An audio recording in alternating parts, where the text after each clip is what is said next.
Espero que o conhecimento que a gente traz hoje seja bem útil para todos vocês. Esse é o grande objetivo, tá?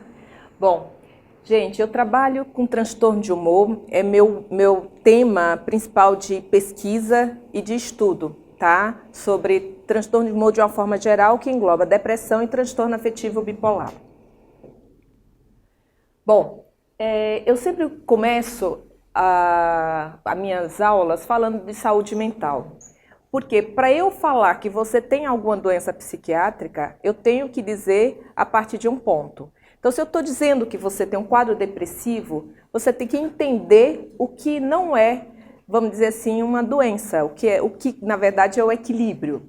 Então, quando eu falo de saúde mental, eu estou querendo me referir ao quê? Que saúde mental é um equilíbrio entre mim e o mundo externo, né? Profissionalmente, socialmente, emocionalmente. A minha relação com o mundo, ela tem que estar boa, ela tem que estar bem, resguardando o que é legal e o outro, né? Então, para eu falar que você não está bem, eu tenho que dizer o que é estar bem. Então, é esse equilíbrio que a gente parte do pressuposto que é o nosso objetivo do ser humano viver. Então, o transtorno de humor, quando eu falo em transtorno de humor, eu estou falando de dois tipos específicos. O transtorno depressivo, que é um quadro que se caracteriza por episódios depressivos que podem ser únicos ou que podem ser repetitivos ao longo da vida. O transtorno afetivo bipolar caracteriza-se pela presença de depressão, mas também, além da depressão, nós vamos ter outros sintomas, que é o que vai diferenciar uma depressão unipolar de uma depressão bipolar, que isso é a pedra-chave, né, da questão diagnóstica, porque um transtorno depressivo a gente trata de uma forma e o transtorno depressivo bipolar de outra forma. Se nós começamos com um diagnóstico errado, nós vamos ter um tratamento errado, né? Então, o transtorno de humor de uma forma geral, então, para eu falar que uma pessoa está doente, o que é que a gente caracteriza? São doenças que têm como base a alteração do humor, com características que levam em consideração o tempo. Então, por exemplo, eu posso ter um dia uma certa irritabilidade. Você, eu e todo mundo. Mas se essa irritabilidade ela persistir por dias e assim também tiverem outros sintomas associados, isso chama a atenção de um profissional de saúde mental, que causa um sofrimento e prejuízo no funcionamento global e habitual do paciente. Então, isso é muito interessante quando eu falo para as mães de adolescentes, né? Que quando eu tenho um funcionamento X, a pessoa é de uma forma ou está de uma forma e de repente começa a mudar essa forma, é para a gente ficar atento, principalmente na adolescência, com o que a gente está escutando hoje sobre suicídio, a história da baleia azul e tudo mais. Então, às vezes, o seu filho está ali do lado com uma alteração de comportamento que não é percebida. Então, está tendo uma quebra. Isso tem que ter na nossa cabeça de uma forma geral.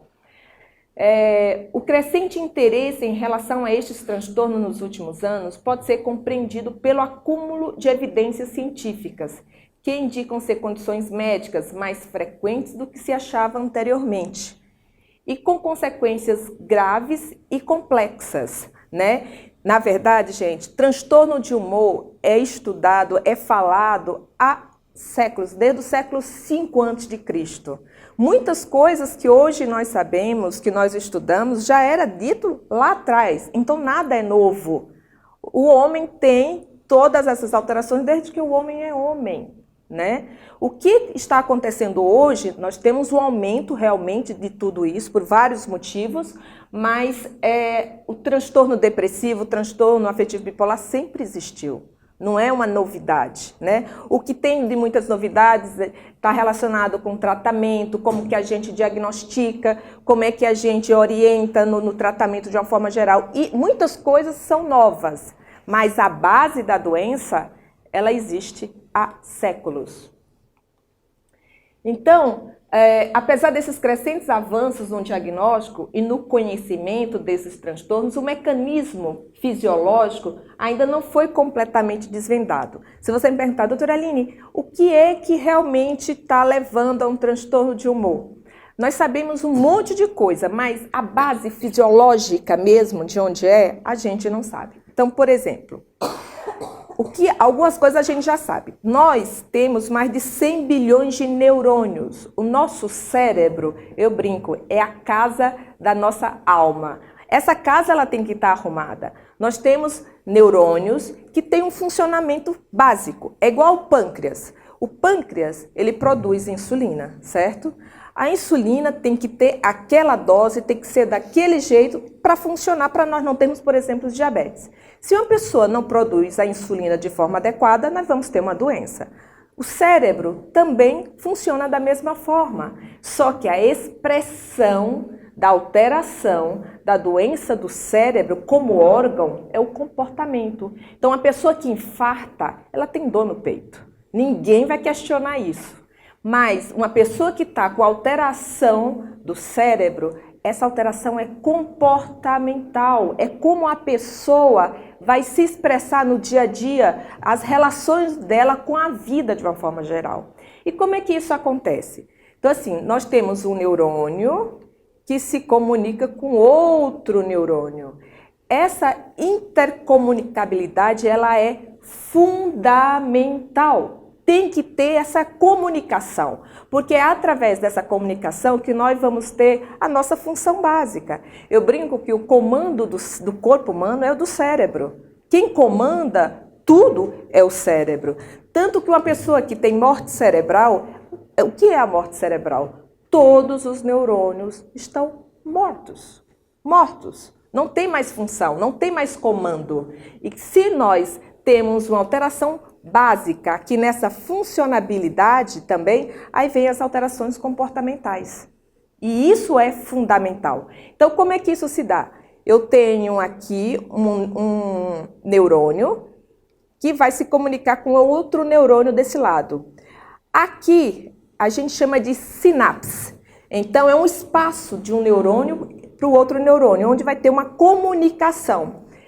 Isso eu estou dizendo porque isso vai ser importante no tratamento, né? Eu não quero tomar medicação, eu não gosto de remédio e tudo mais. Mas a gente tem que entender o porquê que se toma remédio. Não somos nós que queremos dar remédio à toa. E eu brinco, ainda bem que nós o temos. Porque é aqui que, se não está funcionando direito, que a gente vai trabalhar com a medicação. Ora, se você não tem um neurônio que está se comunicando direito com esse, porque eu não estou conseguindo produzir direito neurotransmissor, que é a base dessa intercomunicabilidade, eu tenho que fazer alguma coisa para que isso venha a funcionar como tem que funcionar. Ninguém questiona quando o médico diz, o senhor tem que tomar insulina. Tudo bem, a pessoa pode não gostar de ter que tomar insulina, mas a insulina é fundamental para que a gente tenha um metabolismo saudável, certo? Então, aqui também não é diferente. Eu tenho que ter neurotransmissores? Tenho. Eu tenho que ter 100 neurotransmissores. Eu tenho que ter 100 neurotransmissores, porque se eu tiver menos ou se eu tiver mais, eu vou ter alguma alteração e expressão no comportamento que está caracterizando essa desregulação. Então, o que nós sabemos até o momento é que tem uma predisposição pessoal determinada geneticamente associada com fatores estressores, condições de nascimento, uso de drogas, alterações no funcionamento celular, que se dá por aqui. Então, na verdade, a doença ela pode começar em qualquer fase da vida. Ela pode começar na infância, ela pode começar na adolescência, na vida adulta ou na velhice. O que vai determinar o momento que essa doença vai começar é essa interação de fatores, certo? Então, se eu tenho, por exemplo, um pai bipolar e uma mãe bipolar, nós vamos ter uma carga genética muito forte. Então, a doença ela já pode começar na infância, né? Se eu tenho uma mãe bipolar e um pai que não é bipolar, a chance é menor do que se eu tenho os dois pais bipolares, né? Bom, mas vamos imaginar que eu só tenha um dos pais e eu tenho um ambiente muito tumultuado. onde nós vamos ter um fator ambiental que possa fazer com que geneticamente isso aqui venha desenvolver, desencadear mais cedo do que deveria. Então, a doença ela é multifatorial. Não é só a questão genética. Eu brinco, o gene é importante? É, mas ele não é determinante. Ter esse gene vai determinar que você tenha a doença. Mas se eu tenho um gene, eu tenho fatores genéticos e eu tenho um ambiente, eu tenho outras coisas externas, como por exemplo usar droga. Usar droga, eu brinco, olha gente, e eu trato muito adolescente. E os adolescentes sempre me questionam, mas meu amigo pode usar maconha e ele nunca teve nada. Eu disse, o seu amigo eu não sei dele, mas você eu sei que é filho de bipolar. E a chance de você desencadear a sua doença, ela é muito, muito grande. Então, não sei dele, mas eu sei de vocês. Não faça uso de drogas, porque se você fizer, a chance de você ter a doença é muito grande, né? Geralmente, com meus pais, né, os bipolares adultos, eu sempre vou atrás, como é que está seu filho, como é que está fulano? Eu sempre questiono sobre os adolescentes, que às vezes os pais não percebem a doença. E um dia desses, uma mãe falou assim para mim, eu perguntei, como é que está o Lucas, como é que está o nome do menor, Bento? Aí ela disse assim, eles estão ótimos, só o Lucas está naquela fase de adolescência. Aí eu disse, é? E o que é que o Lucas tem? Disse, o Lucas, a Aline está começando a fazer aquela coisa de apologia a drogas. A que droga? A maconha. Eu disse, a que eu mais odeio. Eu disse, por quê? O que é que ele está dizendo? É que maconha não é nada, bobagem. É uma planta, é uma coisa super natural. Eu disse, veneno de cobra mata, viu? Se eu fosse você, eu ficava atento com o seu filho. Ele já pode estar usando e você não está percebendo. Aí ela ficou até com raiva de mim. Não, eu disse, se eu fosse você, eu faria até o teste. Aí ela ficou chateada comigo. Depois de mais ou menos uns 20 dias, ela liga para mim. Você pode deixar o pedido para eu fazer o teste? Acho que ela ficou com aquilo na cabeça. E ela fez o teste, o menino já está usando maconha há 1 ano e meio. Quer dizer, e depois disso, isso já está mais ou menos há 3 anos. O menino perdeu o ano, agora ela está com um grande problema que o menino é dependente de maconha, né? E isso era uma coisa que eu sempre orientava ela, disse, olha, cuidado, oriente seu filho, porque ele não pode usar droga.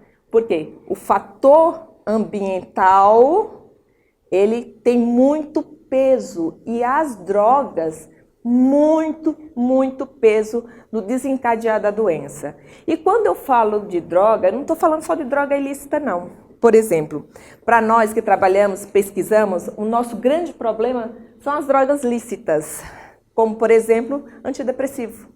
Então, todo mundo toma antidepressivo como se fosse a coisa mais inócua, mais tranquila, que não tem nenhum peso. Meu uro prescreveu antidepressivo. Eu disse, por que ele prescreveu antidepressivo? Porque ele achou que eu estivesse ansioso. Minha ginecologista prescreveu antidepressivo. Por quê? Que está me achando meio para baixo. Então, todo o médico clínico tá prescrevendo antidepressivo, como se antidepressivo fosse uma droga super tranquila. Não, para quem tem história de doença psiquiátrica na família, não necessariamente depressão unipolar. Porque se for uma depressão bipolar, se for um bipolar, começando com antidepressivo, a gente já está começando muito mal. Por quê? Porque é uma droga lícita, que é prescrita, mas tem um impacto muito ruim no desenvolvimento da doença. A doença fica extremamente grave ao longo do tempo. Não é uma coisa tranquila.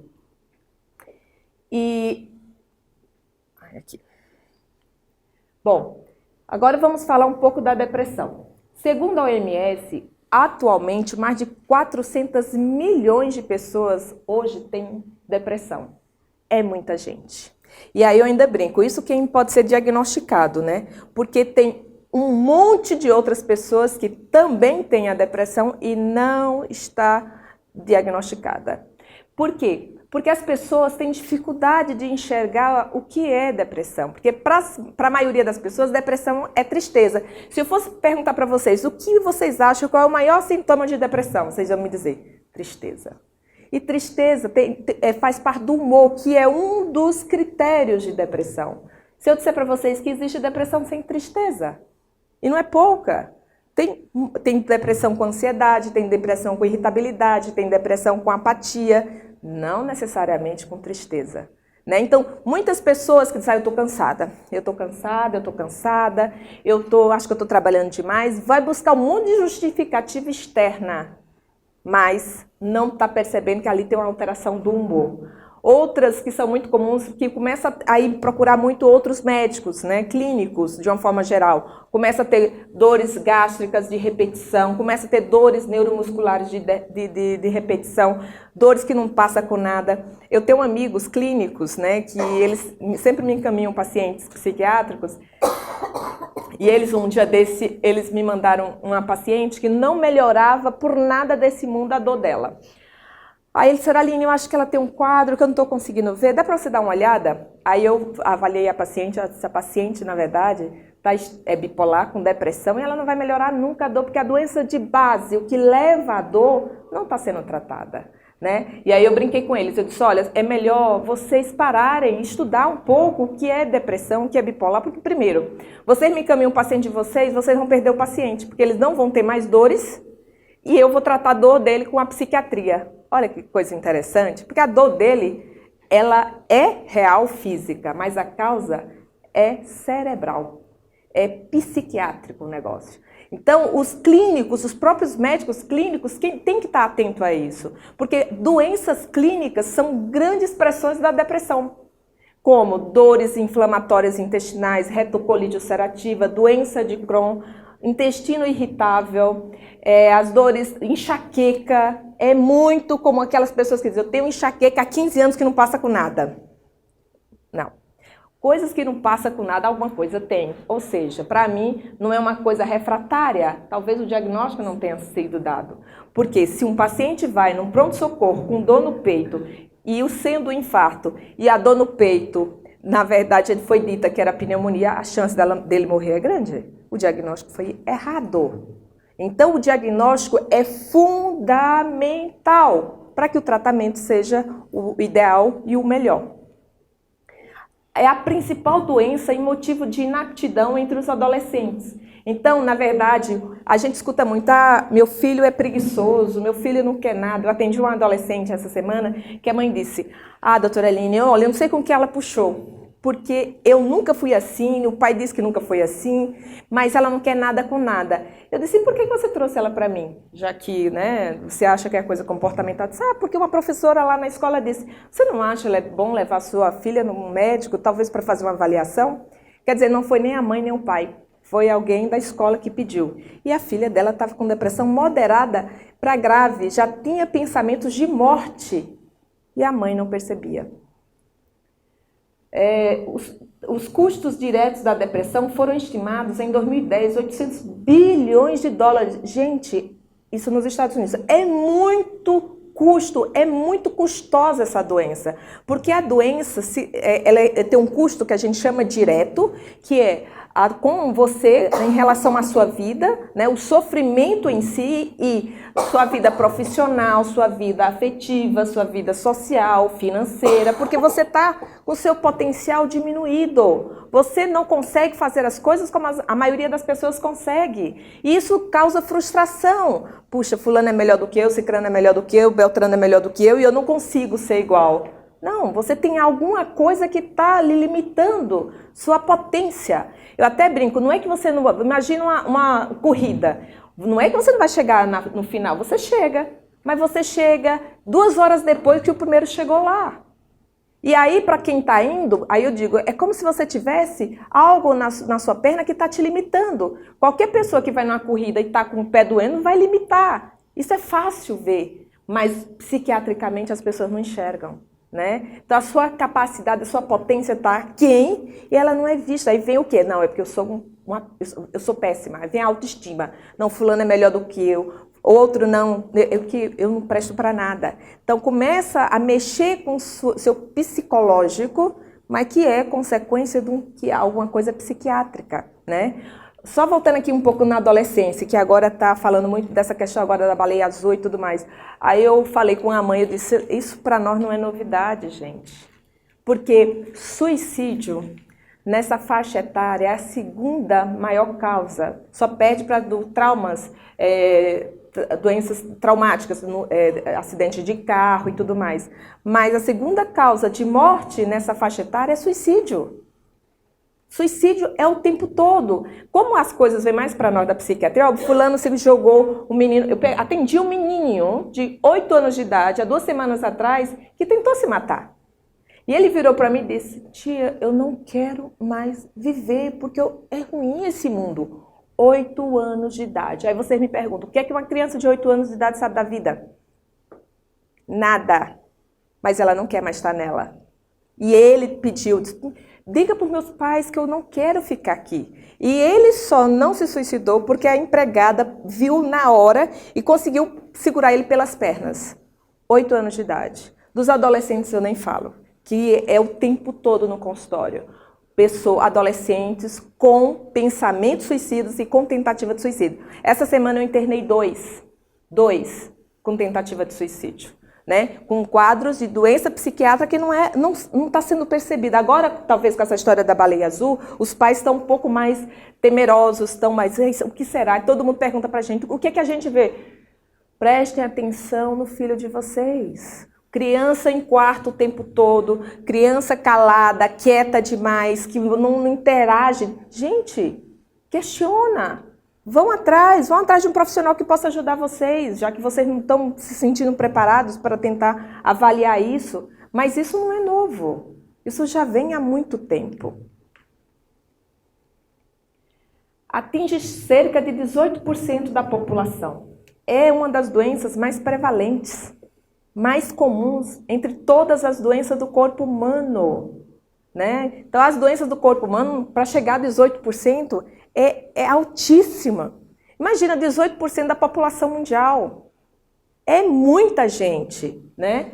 Há fatores estressores que contribuem para a precipitação da doença. Então, outra coisa, o mundo atual, onde a gente não dorme, quer dizer, a tecnologia eu acho fantástica, né? Mas eu brinco, eu digo, minha gente, eu sou um pouco da época antiga. Eu adoro o sol e adoro noite. Por que será que a gente tem um sol? Porque existem hormônios que são produzidos quando o dia está começando, 6 horas da manhã. Quando a noite também está começando, começam a ser produzidos hormônios no cérebro. Então a noite tem que ser respeitada. As coisas não são do jeito que nós, seres humanos, queremos. Existe uma forma de funcionar na vida. Dia é dia, noite é noite. Ponto. Isso não tem questionamento.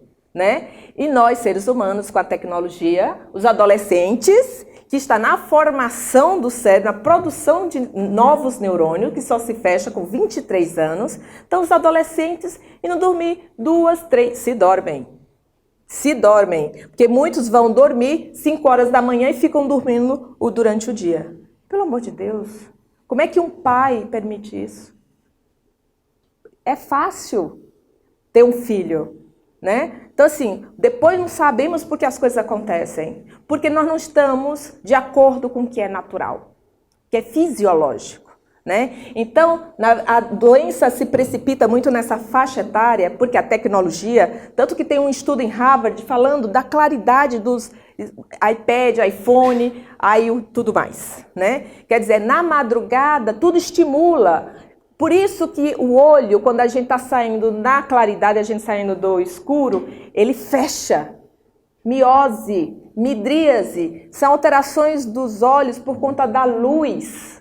E isso está relacionado a hormônios. Então isso tem que ser respeitado. E isso é fator desencadeante de doença psiquiátrica. E principalmente na adolescência, porque nossos filhos não estão dormindo. Essa semana eu briguei com os pais. Um filho diz, ela está indo dormir, uma menina de 7 anos de idade. É porque a gente chega tarde, a gente quer ficar com ela, não sei o que. Não. Se você não consegue ficar com ela, ou você diminui a sua carga de trabalho, mas sua filha tem que dormir cedo. Você não lembra na época das nossas avós? Menino vai dormir cedo que criança cresce. Eu lembro disso. Vai dormir cedo que você fica forte. Tem que ser. Eu tenho um filho de 7 anos, tenho um filho 9 horas da noite. Mãe, eu quero... Não tem que querer. Dormir, Rafael. Dormir. Mãe, nem mais nem menos. Dormir. Mas por que eu tenho que dormir? Que eles questionam, né? Mas por que eu tenho que dormir? Porque o seu cérebro precisa ser protegido, Rafael. Para que seus neurônios... O que é neurônio? Você vai saber mais lá na frente, mas eu tenho que falar para você. Que eles cresçam bem. Vamos dormir. Aí ele disse, bom, tá bom, a senhora está dizendo, eu estou dizendo, e pode confiar na sua mãe, pode dormir. Então, isso nós temos que fazer com nossos filhos, né? É uma doença de impacto de saúde pública, né? Quer dizer, é uma doença social, que todo mundo deveria se preocupar. Quando eu vejo a sociedade, um amigo meu veio falar um dia desse para mim, disse, Aline, tu tá sabendo que vai ser liberado venlafaxina na rede pública? Eu disse, pronto, é a Terceira Guerra Mundial. Eu disse, por quê? Mas tu acha? Eu disse, pelo amor de Deus, a doença já é impactante. Vão dar venlafaxina, que é um antidepressivo extremamente potente, que o povo não diagnostica o que é bipolar. Vai dar venlafaxina, para mim é igual a cocaína.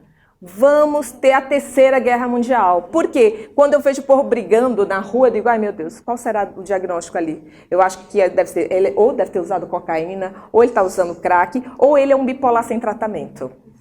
Quando eu vejo o povo na rua brigando, eu já fico, qual será o diagnóstico? Até tem um livro do Machado de Assis, O Alienista, não sei se vocês leram, eu li lá no 2º grau, né? Que aí ele dizia que, era um médico que dizia que alguém dizia, fulano bateu em cicrano, manda botar num hospital psiquiátrico. No final, todo mundo estava dentro do hospital psiquiátrico, só ele estava do lado de fora. Eu disse, eu estou igual quase o doutor do livro do Alienista, igualzinho.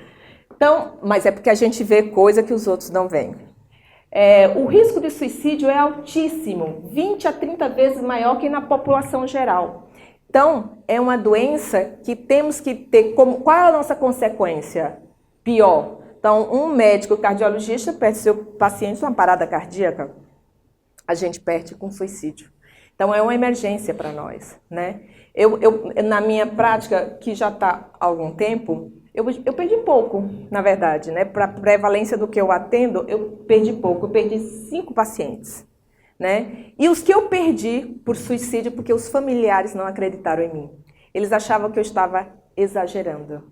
Ah, a senhora está exagerando. Eu disse, meu amor, por favor, deixa eu internar seu filho. Não, doutora, não, internar não, meu filho não é louco. Eu disse, mas quem disse aqui que eu estou dizendo que ele é louco? Eu quero proteger seu filho dele mesmo. Porque ele vai se matar. Muitas vezes a internação é proteção. Isso é puramente preconceito, é estigma. Eu quero protegê-lo dele mesmo, né?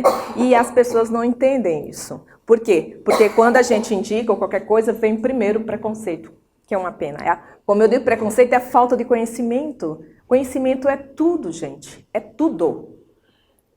A depressão individualmente ela é a mais incapacitante das doenças. Então eu digo, se você tem uma doença clínica, vamos dar o exemplo do diabetes, você casa, você tem filhos, você trabalha, faz tudo, viaja, você vai ter a sua insulina que você vai ter que tomar, bonitinho, mas você não deixa de fazer as coisas.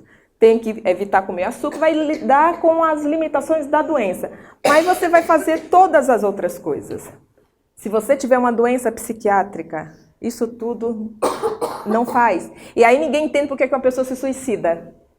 Como que uma pessoa que profissionalmente se perde, não tem uma relação afetiva, não tem uma relação social, familiarmente está desorganizado, financeiramente depende dos outros e ainda sente tudo aquilo muito ruim?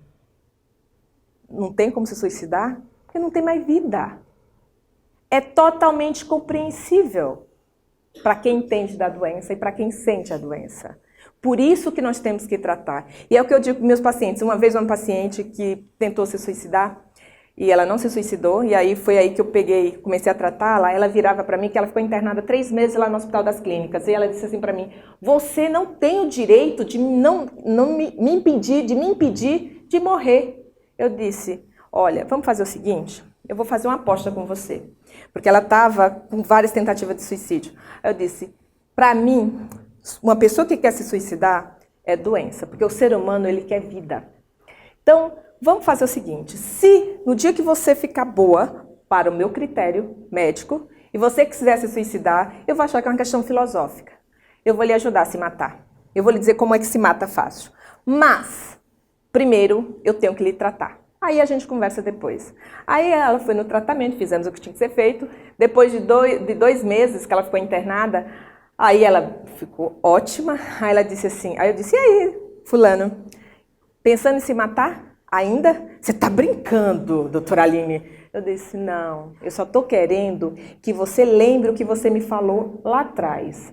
Porque como você tem uma doença que é cíclica, e eu não posso, infelizmente, impedir esse ciclo totalmente, se um dia você pensar em morte, lembre-se, é da doença, vai passar. É só a gente tratar como tem que ser tratado. Porque é isso que o médico tem que trazer para o seu paciente. Esperança de que aquilo ali vai melhorar. E melhora, isso eu garanto, melhora mesmo. Mas o suporte é fundamental, o entendimento é fundamental. Principalmente em relação às medicações, que é a nossa maior questão. A aderência ao tratamento, né? Ah, doutora, eu não quero porque eu sou assim a vida toda. Não, você não é assim. Você está assim a vida toda, infelizmente.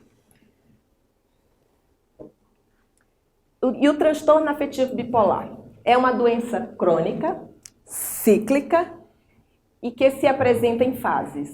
Quando eu dou um diagnóstico de bipolar, eu digo, ai meu Deus, é agora que eu vou falar. Porque quando deve falar depressão, todo mundo aceita, né? E para falar que é bipolar? Aí eu digo, eu vou dizer, né? O gato tá subindo no telhado. Porque para mim, ser depressão, ser bipolar, para mim, não tem nenhuma importância. Que é uma doença como qualquer outra. Mas para as pessoas, quando eu estou dizendo que é bipolar, chega a fecha a cara muitas vezes. Não, eu não sou bipolar. Eu digo, bom, eu estou falando, eu estou dando um diagnóstico baseado na ciência. Eu disse, não, eu não acredito nisso. Eu disse, você pode não querer aceitar. Acreditar é outra questão, porque aqui é ciência, aqui não é, estou falando de religião. Aqui eu estou falando de ciência. Queira você ou não. Né? Porque se nós não tratarmos essa doença como ela tem que ser tratada, porque ela é uma doença neurodegenerativa, nós temos várias evidências que o cérebro ele vai morrendo, nós estamos perdendo neurônio ao longo da vida. E nós tratando, a gente está protegendo essa perda. Então a gente não tem que ficar evitando o tratamento, a gente tem que lidar com o diagnóstico e tratar da melhor forma possível, né? O pico de início é entre 15 a 30 anos, né? Onde nós temos um maior, vamos dizer assim, o pico maior de entre 15 e 30 anos vai dos 14 aos 19 anos. Imagina, gente, é a fase onde nós estamos estruturando um ser humano para a vida adulta. Onde nós vamos estudar, pensar em vestibular, para a gente decidir, para casar, para tudo mais. É aí a estruturação. E aí a pessoa adoece nessa fase. Isso é muito impactante. Como é que vai ser um ser humano? O que é que você espera de um ser humano se ele está na fase de adolescência doente?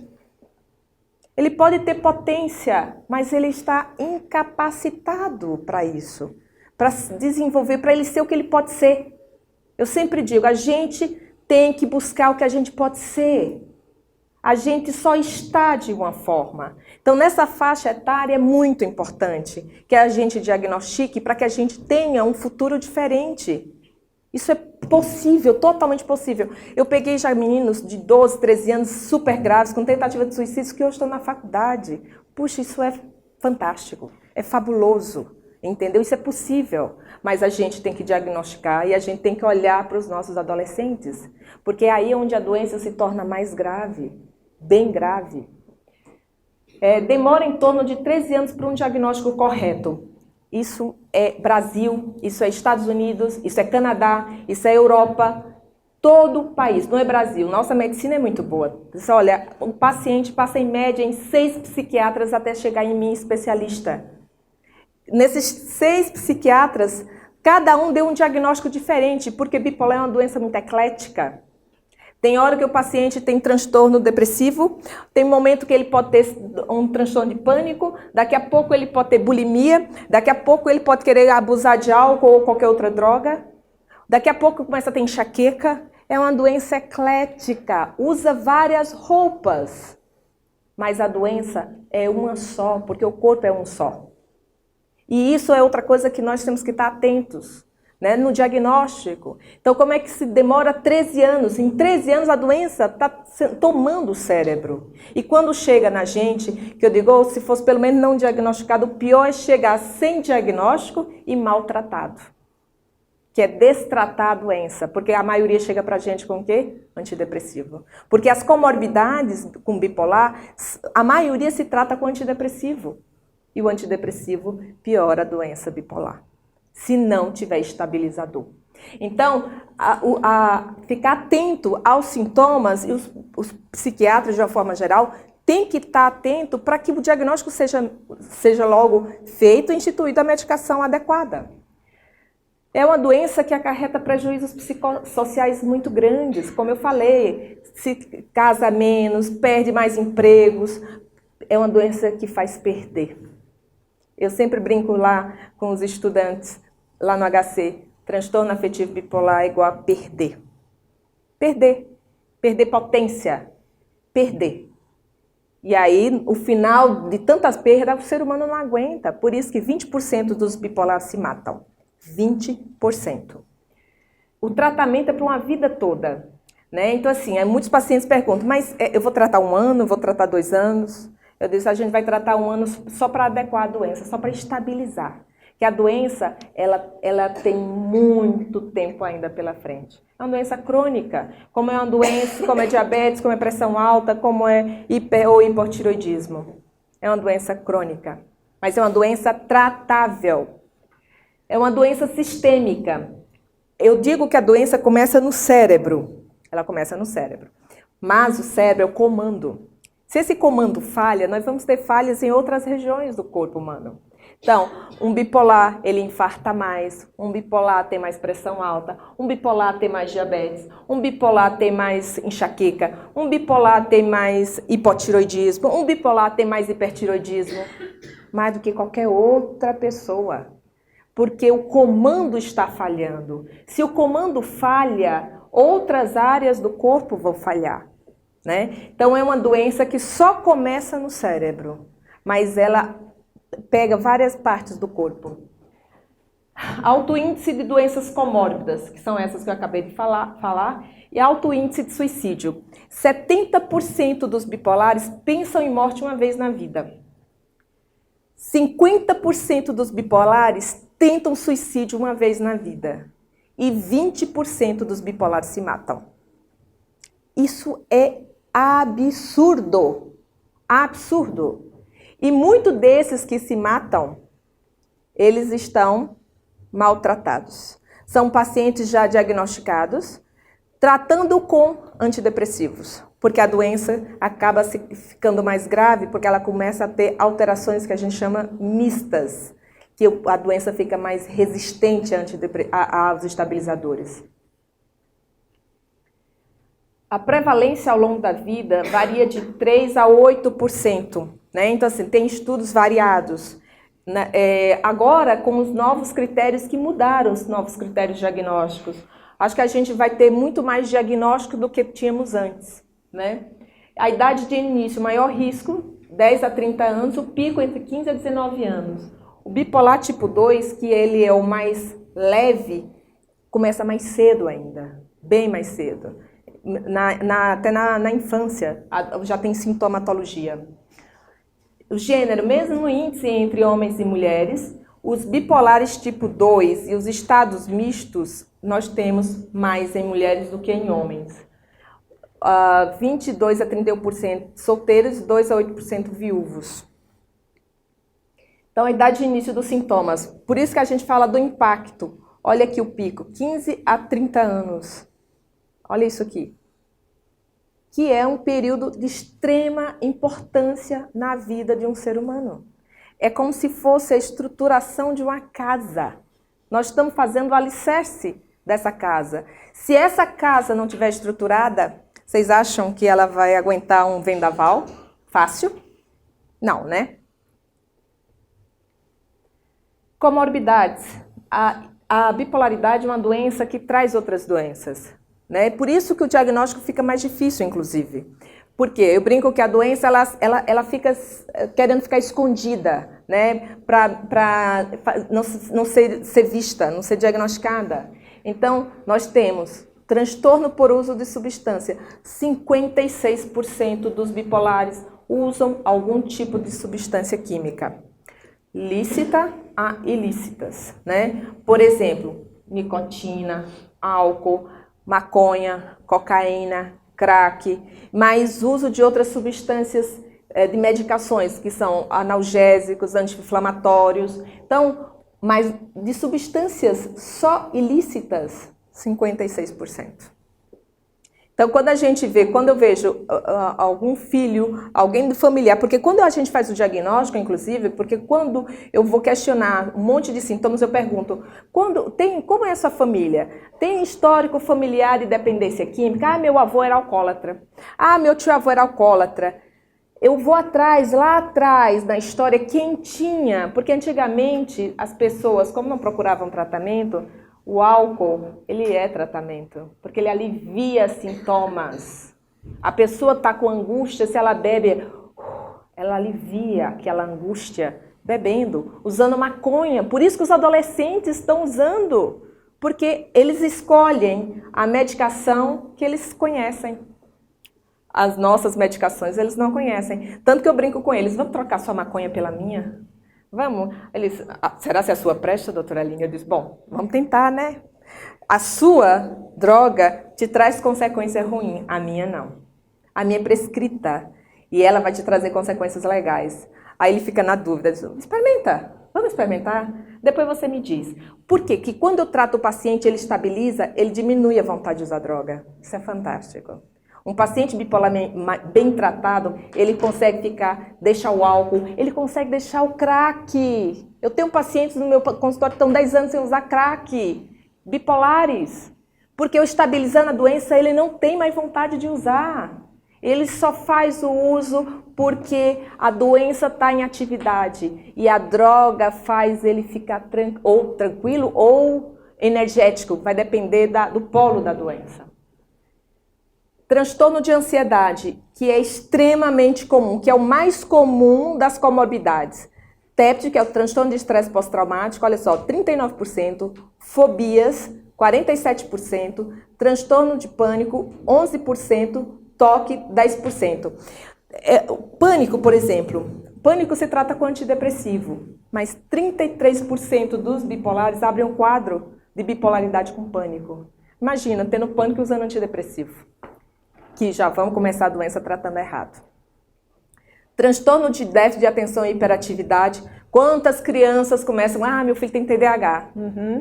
Lá vai começar também a tomar Ritalina, que é um psicoestimulante, estimula o cérebro. Transtorno alimentar, bulimia, anorexia, binging. Transtorno de personalidade. Então, bom que muitos dos meus pacientes, eles vêm para mim agora mesmo, esse que está internado, ele usa maconha e já usou cocaína, tem transtorno de ansiedade, ele tem fobia social, já teve pânico, já se tratou como déficit de atenção e hiperatividade e já deram o diagnóstico para ele de transtorno de personalidade borderline. Eu digo, gente, quando se tem mais de 2 diagnósticos, pensa, né? Tem alguma coisa errada. E o diagnóstico que ficam mutáveis ao longo da vida, né? Uma faixa etária dele tinha um diagnóstico, depois muda para outro diagnóstico, depois para outro diagnóstico. Prestem atenção. Quando você tiver uma pessoa com mais de 2 diagnósticos, fique atento. E as comorbidades clínicas, né? Maior prevalência de obesidade. Ansiedade engorda. Ansiedade faz as pessoas buscarem comida, né? Então, muitos dos pacientes que fazem uso de alimentos de uma forma compulsiva têm algo anterior a essa compulsão. E muitos vão fazer o quê? Vão procurar médicos cirurgiões para fazer bariátrica. Aí quando eles vêm para mim para avaliar, eu disse, não faça isso. Não adianta, você vai tratar, vai diminuir seu estômago, sendo que seu cérebro vai estar igual. E você vai continuar engordando ou vai mudar a compulsão. Eu já tive pacientes que saíram da comida e foram para o álcool, saíram da comida e foram para a cocaína. Isso eu contraindicando. Não, mas o médico, o cirurgião disse que não tem problema nenhum. Eu disse, eu estou dizendo que tem. Acredita em mim. Isso é compulsão. Compulsão é uma doença do cérebro, não é do estômago. Maior risco de alterações metabólicas, né? Ou seja, hipercolesterolemia, hipertrigliceridemia, síndrome metabólica em si, que nós temos vários critérios para a gente dizer que o paciente está com síndrome metabólica, porque síndrome metabólica vai ter mais infarto, vai ter mais derrame. Maior prevalência de disfunções da tireoide, hipotireoidismo, maior risco de doenças autoimunes, maior risco de câncer, aceleração de processos relacionados ao envelhecimento. Um bipolar chega a perder, envelhece mais cedo, é como se ele perdesse 10 anos da vida dele. Se ele fosse viver 90, ele vai viver 80. Se ele fosse viver 80, vai viver 70. Porque a doença, ela traz consequências muito intensas, tanto na célula em si de envelhecimento, como de outras doenças, como infartar, como ter um derrame, que puxa a pessoa dessa vida mais facilmente. Maior mortalidade, especialmente por condições cardiovasculares e redução da expectativa de vida em torno de 10 anos. Prejuízos da depressão. Olha só isso, a depressão rouba mais anos de vida útil nos Estados Unidos do que a guerra, o câncer e a AIDS juntos. As três juntas mata mais a depressão. Isso é absurdo. Os custos da depressão são sentidos de maneira mais aguda nos países em desenvolvimento. Eles registram mais casos e têm menos recursos. Então, assim, nós temos nos países em desenvolvimento mais doença pelas questões sociais, possivelmente, e são menos tratados.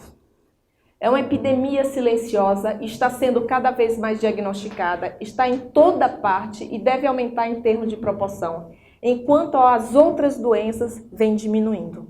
Então, conhecimento de novas vacinas, de novos tratamentos para câncer. Hoje, o câncer daqui a pouco vai ser uma doença crônica também. Quantas pessoas que a gente conhece que tem câncer, quando é diagnosticado e quando tem condições de tratamento, é uma doença que é controlada. Muitas vezes, eu tenho que fazer um controle semestral, anual, faz uma quimio aqui, faz uma quimio acolá, e a doença vai se cronificando. Então, o conhecimento, a tecnologia vai melhorando todas as outras doenças e a nossa aumentando, por todos esses fatores que eu já falei para vocês. E principais prejuízos do bipolar? Mais dias de internação, Ou seja, se o paciente está internado, ele está fora da vida, ele está sem viver. Mais faltas no trabalho, muitas vezes ele não consegue ir para o trabalho, está cansado, está muito irritado, então ele deixa de trabalhar. Baixo funcionamento social. Eu tenho um paciente que ele era diretor de banco. Ele fez 4 faculdades. Quando eu comecei a acompanhá-lo, eu disse, você é bipolar, e lógico que ele ficou com raiva de mim no início, para variar um pouco. E aí, mas ele gostou de mim, eu brinco, bom, pelo menos ele gostou de mim, que devagarinho eu vou botando, olha, vamos tratar direito, não sei o quê. Bom, e aí ele melhorou, aí ele deixava de tomar o remédio. Quando ele deixava de tomar o remédio, é lógico, a doença vinha para valer. Ou seja, ele é meu paciente desde 2004. 2004 para cá, e eu internei, a doença dele era tão sutil que uma vez ele chegou no meu consultório com risco de suicídio em estado misto. Eu fiz uma carta e eu mandei para um hospital X, para interná-lo. Quando ele chegou lá, ninguém via a doença dele. Acharam que, inclusive, eu estava exagerando, Aí, pelo menos deixaram o paciente naquele dia. No outro dia, liberado para casa. Na esquina, ele tentou se matar. O SAMU traz de volta. As pessoas não viam, o médico, o psiquiatra, não acreditaram na minha carta. A família desesperada me ligou, doutora Aline, os médicos vão liberar fulano. Eu digo, não posso fazer, eles têm que bancar o que eles estão fazendo. Liberaram, na esquina ele tentou se matar de novo. Então a doença é sutil mesmo. E o paciente às vezes não quer aceitar. Hoje esse cara está aposentado, com 52 anos.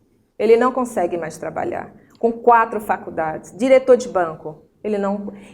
A doença tomou conta, eu internei já 3 vezes, só esse ano. Por quê? Porque ele não toma medicação e a família não aguenta mais. Eu tentei fazer medicação injetável, eu já nem queria mais tratá-lo, eles não vão mais lhe tratar. Mas eu ainda seguro, porque se eu deixar de tratá-lo, que é talvez o único elo que ele tem hoje com a vida é comigo, ele se suicida. Disso eu tenho certeza. Eu tentei fazer medicação injetável, mas a família não quer. É muito confuso, é muito difícil, na verdade. Mais desemprego, menos casamentos, mais problemas forenses, maior morbidade e mortalidade por doenças crônicas, maior morbimortalidade por acidentes e suicídio. E o diagnóstico? Esse é um item muito interessante. Muitos pacientes chegam para mim e dizem assim, mas como é que você me diagnostica só numa consulta? Eu digo, oh, gente, um médico, um cardiologista, um clínico, um intensivista, quando chega um paciente numa UTI ou no pronto-socorro, não vai diagnosticar uma pessoa que está infartando? Por que eu não diagnostico numa conversa só? Eu diagnostico sim. Eu sou especialista em transtorno de humor. Depressão, eu diagnostico numa consulta, bipolar, eu diagnostico numa consulta. Por quê? Porque o diagnóstico, ele é um conjunto de informações que o médico tem na frente dele. Eu não vou diagnosticar só de uma forma ali, vertical. Eu junto informações de uma vida toda. Onde eu vou atrás da história familiar, eu vou atrás para ver se tem alguém que teve doença, porque é uma doença genética. Ah, não, meu pai tinha. Ah, se o pai tinha, a gente já tem que ter cuidado. Mas às vezes a pessoa não sabe dar o diagnóstico anterior. Então eu vou atrás de quê? Tem alguém que suicidou na família lá atrás, tem alguém que foi alcoólatra, tem alguém que teve uso de substância química. Eu vou atrás de várias informações. Aí eu venho para a idade de início. Depressão em jovens, 12, 13 anos, é muito comum que seja bipolar.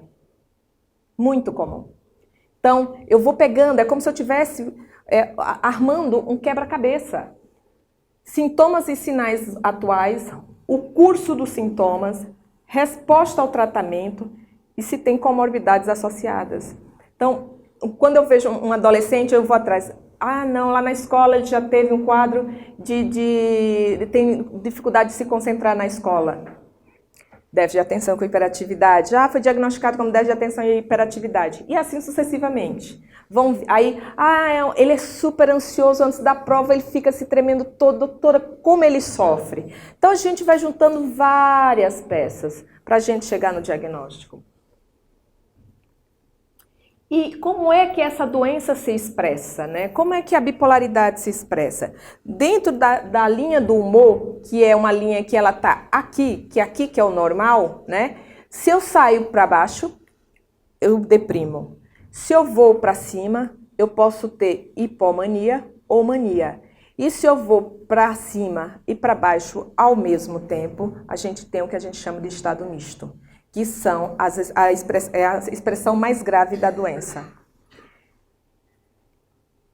Então, por quê? Como é que eu dou um diagnóstico, né? Por que eu digo que você está deprimido? Por que eu digo que você é bipolar? Como é que o médico sabe disso, né? Então, assim, nós temos o bipolar tipo 1, nós temos o bipolar tipo 2 e nós temos o TAB-SOE. O que é isso? Para eu falar que você é bipolar tipo 1, eu estou dizendo o quê? Eu estou dizendo que você, em algum momento da sua vida, teve depressão e em outro momento da sua vida, você teve mania. Para eu falar que você é bipolar tipo 2, eu estou dizendo o quê? Que você, em algum momento da sua vida, teve depressão e em algum momento da sua vida, teve hipomania. Por que o diagnóstico é difícil? Porque as pessoas não vão num consultório em hipomania, né, minha gente? Hipomania é bom, é ótimo, né? As pessoas estão ativas, dinâmicas, fazem mil coisas, querem viver a vida muito intensamente. Quem vai buscar um psiquiatra em hipomania se eu estou extremamente funcional? As pessoas buscam a gente só na depressão ou no estado misto. E em mania, a família busca, porque o paciente também não busca. Quem busca é a família. Por quê? Aqui nós estamos tendo perdas que estão sendo vistas. Então, quem está buscando a gente são os familiares. E na depressão, os pacientes buscam. E na hipomania, nunca. Estado misto também busca. Então, o diagnóstico, às vezes, fica muito difícil. Porque se a doença abre em depressão, qual é a primeira conduta a ser tomada? Antidepressivo. Mas eu tenho que ir atrás para ver se tem histórico que dá a possibilidade de ser um bipolar que está começando a doença naquele momento. Porque se eu trato já com antidepressivo, eu já posso estar piorando a doença desde o início. Então, para eu falar com uma pessoa, isso aqui é pelo DSM-5, que uma pessoa está em mania, eu vou dizer o quê? O que é que eu estou me referindo? Então, um período distinto de humor persistentemente elevado, expansivo ou irritável e aumento de atividade dirigida a estímulos ou energia. durando pelo menos uma semana e presente a maior parte do dia, quase todos os dias, ou qualquer duração se o paciente é hospitalizado. Ora, se a gente está hospitalizando alguém é porque ele está pondo em risco muito a vida dele ou a vida de outras pessoas. Durante o período da perturbação do humor e aumento de energia ou atividades, 3 destes aqui tem que também estar presentes, né? 4 se o humor é apenas irritável. Estão presentes em grau significativo e representam uma alteração observável do comportamento habitual. Então, a primeira coisa que eu digo para os familiares e que a gente vai orientando os próprios pacientes para estarem atentos se está instabilizando a doença. Se o humor ele fica irritável, já fique atento. Se ele fica eufórico, que euforia inclusive é mais raro. Todo mundo acha, não, ele não está eufórico, ele está em mania, doutora. Não, às vezes é só irritabilidade. Porque o sintoma central é a overactivity, é muita atividade, é muito dinamismo. Então, a gente vai atrás dos outros sintomas. O paciente, às vezes, com autoestima inflada ou grandiosidade. Necessidade de sono diminuída, por exemplo, sente-se repousado depois de apenas 3 horas. Doutora, eu não preciso dormir muito. Ah, é? Não, durmo 3 horas, conta como vantagem. 3, 4 horas, estou ótimo para outro dia. Eu disse, meu Deus, que pena. Aí disse, que pena? Isso não é ótimo? Não, isso não é nada bom, porque o ser humano precisa de mais tempo. 3 horas já não é uma coisa legal. Mais falante do que o habitual, opressão por falar. Fuga de ideias ou experiência subjetiva de que os pensamentos estão correndo. Como é que o médico vai questionando? Porque o paciente não sabe dizer isso, né? É o médico que tem que ir atrás do sintoma. Você está fazendo mais coisas do que o seu habitual, está tendo mais dinamismo, aí você vai atrás de outros. Fuga de ideias. Como é que eu pergunto isso para o paciente? Como é seu pensamento? Como assim, doutor, como é meu pensamento? Eu nunca prestei atenção para saber como é meu pensamento. Aí eu digo, quando a gente questiona o pensamento, a gente pergunta... Como é a formação de ideias? Quanto que vem a intensidade? Vem turbilhão, vem um monte de ideias, elas não param, uma já traz a outra. Vixe, é desse jeito mesmo o meu. Então, para aquela pessoa, a forma de pensar é normal, porque eu sempre pensei dessa forma. Como eu disse, ninguém vai buscar a gente em hipomania, né? Distraibilidade. O que é a distraibilidade? Então, a pessoa está aqui, eu percebo muito isso no paciente, está aqui conversando comigo, aí eu vejo que ele não está olhando para mim. Eu disse, você pode olhar para mim, mas eu estou olhando para você. Eu disse, não, você não está olhando para mim, você está prestando atenção no que você está pensando. Você só está olhando, seu rosto está virado para mim, mas você não está olhando e nem prestando atenção ao que eu estou falando. Às vezes tem até uns que conseguem fazer as duas coisas, viu? Olhar, prestar atenção e pensar no que ele está pensando. Como eu brinco com eles, quantas janelinhas abertas você tem aí no teu cérebro? Vixe, doutor, um monte, né? Aumento de atividade dirigida a objetos, então, socialmente, no trabalho, na escola, sexualmente, né? Eu tinha uma paciente que chegou para mim e disse, doutora Aline, eu vim fazer uma avaliação por conta do meu marido. Eu disse, qual é a sua queixa? Não, ele disse que não me aguenta mais, porque ele trabalha muito e quando chega à noite, toda noite eu quero ter relação sexual. E ele não está mais aguentando. Eu disse, para um homem não aguentar, imagina, né? Eu disse, mas por que você tem muita necessidade? Ela disse, porque só depois de uma relação sexual eu consigo dormir. Se eu não tiver relação sexual, eu não durmo. E eu não aguento não dormir, que no outro dia eu fico irritada. Então ele tem que fazer relação sexual comigo, porque eu vou fazer com quem? Né? E ele está se irritando comigo, ele disse que não aguenta mais. Eu disse, aí a gente começou a nossa conversa a partir daí. E ela é bipolar. Envolvimento excessivo em atividades de alto potencial para consequências dolorosas. Por exemplo, envolver-se em surtos descontrolados de compras, indiscrições sexuais ou investimentos financeiros tolos. Essa coisa da sexualidade é porque muita gente também, principalmente as mulheres têm vergonha.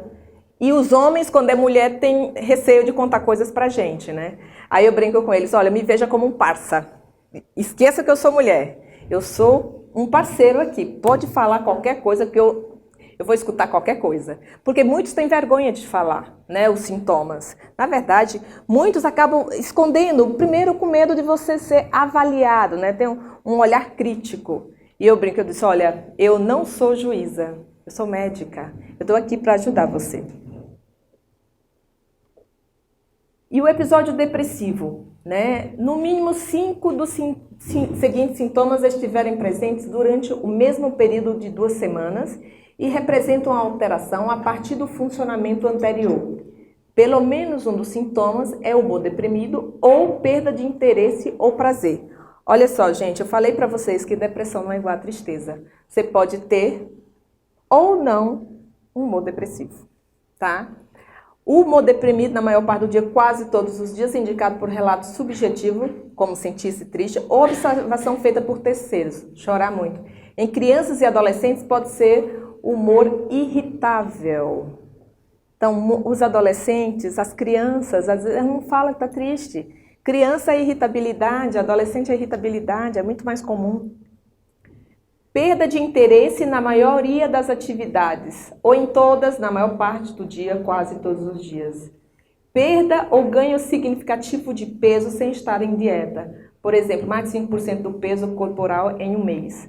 Ou diminuição ou aumento do apetite quase todos os dias. Em crianças, considerar a incapacidade de apresentar os ganhos de peso esperados. Insônia ou hipersonia quase todos os dias. Agitação ou retardo psicomotor quase todos os dias, pode ser observado pelos outros, não meramente sensações subjetivas de inquietação ou de estar mais lento. Cansaço, fadiga ou perda de energia quase todos os dias. Muitos dizem, estou cansado, eu estou cansada. Estou com preguiça, doutora. Ontem eu fiz um diagnóstico, anteontem, numa menina que eu fui questionando, eu disse, você tem energia? Eu tenho, eu faço as coisas, mas você se sente cansada? Durante o dia, quando eu chego do colégio, eu estou tão cansada que eu só quero dormir. É como se fosse uma preguiça. Sentimentos de inutilidade ou culpa excessiva ou inadequada, que pode ser delirante quase todos os dias, não meramente autorrecriminação ou culpa por estar doente. Capacidade diminuída de pensar ou concentrar-se ou indecisão quase todos os dias, por relato subjetivo ou observação feita por outros. Pensamentos de mortes recorrentes, não apenas medo de morrer. Ideação suicida recorrente sem um plano específico para cometer suicídio. Lembremos que depressão, nós temos também, podemos caracterizar como leve, moderada ou grave. Grave qualquer um percebe. Moderada também, leve para moderada é onde está essas, vamos dizer assim, essas interfaces. Principalmente se o paciente tem, por exemplo, dor. Uma doença com dor crônica, que a dor por si, quem aguenta dor, né? Imagina essa dor que aí se mistura, porque o paciente está triste e todo mundo acha que é pela dor. E pode ser o contrário. A dor leva, a tristeza leva a dor. E o episódio hipomaníaco, né? Que na verdade é o grande questão do bipolar tipo 1, diferente do bipolar tipo 2. Então, é um período distinto de humor anormal e persistentemente elevado, expansivo ou irritável. Só irritabilidade pode estar alterando o humor. E aumento anormal e persistente de atividade ou energia, durando pelo menos 4 dias consecutivos, presente a maior parte do dia, quase todos os dias. Durante o período de perturbação do humor e aumento da energia ou atividade, 3 destes ou mais dos seguintes sintomas persistiram. 4 se o humor é apenas irritável, representando uma alteração notável do comportamento habitual e estiveram presentes em grau significativo. Quais são os sintomas? Começa a autoestima inflada, grandiosidade, aquela pessoa que às vezes tem uma postura às vezes arrogante, acha que sabe muito, sabe tudo, dono da razão. É uma pessoa que difícil no convívio, né, porque acha que é dono do mundo. Necessidade de sono diminuída, mais falante do que habitual, pressão por falar, fala rápido. Às vezes tem dificuldade de esperar o outro falar, já está falando na frente. Fuga de ideias, quer pensar muito rápido, experiência subjetiva de que os pensamentos estão correndo. Muitos falam, doutor, o meu pensamento não para, eu quero dormir, ele não me deixa. Meu corpo está cansado porque a mente continua a funcionar. Distraibilidade, que é a atenção desviada com demasia facilidade para estímulos externos insignificantes ou irrelevantes, aumento da atividade dirigida a objetos socialmente, no trabalho, na escola ou sexualmente, ou agitação psicomotora, envolvimento excessivo em atividades de alto potencial. São os mesmos sintomas anteriores. Aqui o que muda é a intensidade e o tempo. Então, olha como é um diagnóstico complexo, né? Porque todas as outras doenças do compêndio da psiquiatria podem vir juntas, né? Então, o médico, ele tem que estar bem atento, porque o paciente pode abrir um quadro como uma depressão maior, ou uma doença psicótica, transtorno relacionado ao impulso, como uma hipersexualidade aumentada, jogo, uso de álcool, drogas, compras excessivas, uso demais de internet, celular, computador, comida. Então, a doença, ela é eclética, bem eclética. Então, isso aqui não é uma coisa tão simples como parece. Porque muitos dos pacientes também acham que são assim. Aí eu brinco com eles, disse, doutor, eu sempre fui assim. Eu disse, não, você está assim há muito tempo. O verbo ser é diferente do verbo estar. Essa aqui é uma coisa mais complexa, assim, porque quando a gente fala de estados mistos, antes era muito difícil, pelos critérios internacionais, até para a própria psiquiatria, né? Mas hoje isso está mudando muito. Para nós ter esses especificadores de estados mistos, que é aquele sintomas ao mesmo tempo de depressão, hipomania ou mania junto, isso é muito importante porque a gente sabe que esses pacientes têm maior risco de suicídio, né? E é a fenomenologia mais comum. O que quer dizer isso? A expressão da doença hoje a gente sabe que é mais comum com sintomatologia mista do que uma depressão pura ou uma hipomania pura. Então o paciente tem mais sintomas mistos, tanto no bipolar tipo 1 quanto 2. E o que isso significa? Que a piora no prognóstico de depressões recorrentes. Então, é um fator de risco para a ciclagem. Então, os pacientes que estão deprimidos, começam a usar antidepressivos cronicamente, eles começam a ciclar, né? Estados mistos, que é a mistura de sintomas dos dois lados, e começa a ter uma doença com um prognóstico muito difícil. Hoje eu tenho pacientes adolescentes que eu estou usando remédios para refratário. Por quê? Porque são pacientes que começaram na infância tomando Ritalina, depois antidepressivos. Esse que eu internei, esse menino, pessoas de condições financeiras, passaram em médicos de excelência, mas o diagnóstico só foi dado pela primeira vez com 10 anos de bipolar. A família foi para outro estado e nesse outro estado disseram que não era, disseram que era só depressão. Começou a usar antidepressivo, depois foi para maconha, cocaína, depois em transtorno do impulso, começou a se cortar. Ou seja, ele teve todos. Não, ele está em estado misto, ciclagem rápida. E quem disse que eu consigo controlar essa doença agora fácil? Muitas vezes eu tenho que fazer tratamento para refratariedade, que é com ECT, que é eletroconvulsoterapia, e clozapina. Isso aqui quando eu digo que é mistagem, né, que a gente já tem um especificador dos sintomas mistos. O que quer dizer isso? Então, eu posso ter um quadro depressivo, aquele que eu falei, e ao mesmo tempo eu tenho sintomas desse outro lado. Eu não preciso ter aquilo tudo, mas eu posso ter 3. Eu já digo que já é uma doença mista. Isso já significa gravidade. Então, o paciente pode ter depressão, né? E aí ele tem humor elevado, grandiosidade, redução da necessidade de sono, já falando rápido, pensamentos rápidos, mas eu só preciso de 3 desses sintomas. Eu já digo que o paciente está mistando. E as consequências do subdiagnóstico, por quê? Maior risco de suicídio, como eu disse, o bipolar chega entre 25% e 50%, unipolar 15%, então o bipolar se suicida muito mais, principalmente quando vem o uso de antidepressivo. Maior risco de abuso e dependência de substâncias psicoativas, principalmente na adolescência. A adolescência é onde a doença começa, e aí os pacientes são maltratados e vão para o uso, abuso ou dependência de substância química. Problemas legais, perda de trabalho, separações. Eu peguei um moço que foi diagnosticado com 9 anos como bipolar, a mãe ficou com raiva do médico, não acreditou, a mãe é bipolar. E aí foi para a vida. Com 14 anos ele começou a roubar do pai. Só que ele era tipo Robin Hood, ele roubava para dar para os pobres, né? Mas ele roubava e muito dinheiro do pai. E aí eles me buscaram, aí eu disse, olha, ele é bipolar. A mãe ficou meio...